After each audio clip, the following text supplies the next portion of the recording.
वालेकुम क्लास 1। आज मैं आपको एक कहानी सुनाने जा रही हूँ जिसका नाम है दयानतदारी का फल। दयानतदारी किसे कहते हैं? ईमानदारी को, सच्चाई को। कहानी शुरू करते हैं। एक गांव में एक गरीब लकड़हारा रहा करता था। एक दिन लकड़हारा लकड़ियाँ काटने जंगल की तरफ चल पड़ा। वो दरख्त की शाखें काटने लगा। अचानक कुल्हाड़ी उसके हाथ से फिसलकर नदी में जा गिरी। लकड़हारा नदी के किनारे बैठकर रोने लगा और सोचने लगा कि अब वो बीवी बच्चों के लिए खाने पीने का इंतज़ाम कैसे करेगा। वो अल्लाह ताला से दिल में दुआ करने लगा। अल्लाह ताला ने उसकी दुआ कबूल कर ली। नदी से एक परी ज़ाहिर हुई। उसने लकड़हारे को सोने की कुल्हाड़ी देते हुए कहा, ये लो अपनी कुल्हाड़ी। लकड़हारे ने कहा, ये मेरी कुल्हाड़ी नहीं है। परी दोबारा गई और पानी से चांदी की कुल्हाड़ी निकाल लाई।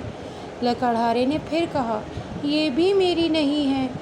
परी एक मर्तबा फिर पानी में गई। इस बार उसके हाथ में लोहे की कुल्हाड़ी थी। लकड़हारा खुशी से चिल्लाया, यही मेरी कुल्हाड़ी है, यही मेरी कुल्हाड़ी है। परी लकड़हारे की दयानतदारी से बहुत खुश हुई और बोली, ये लो तीनों कुल्हाड़ियाँ, ये तुम्हारी दयानतदारी का इनाम है। तो प्यारे बच्चों, इस कहानी से हमें क्या सबक मिलता है? हमें भी हमेशा सच्चाई और दयानतदारी यानी ईमानदारी से काम लेना चाहिए। मेरे अज़ीज़ तलबा, दयानतदार आदमी से अल्लाह ताला हमेशा खुश होता है। तो प्यारे बच्चों, आज ये कहानी सुनाने का मकसद आपको कुछ अच्छी बातें बताना था कि आप भी अपनी ज़िंदगी में हमेशा सच बोलें। लिहाजा कल की क्लास में आप बच्चों को ये कहानी अपने अल्फाज में अपनी जमात में सुनानी है और मेरे पूछे गए सवालात के जवाबात भी ज़बानी देंगे। पहला सवाल, लकड़हारा कहाँ रहता था?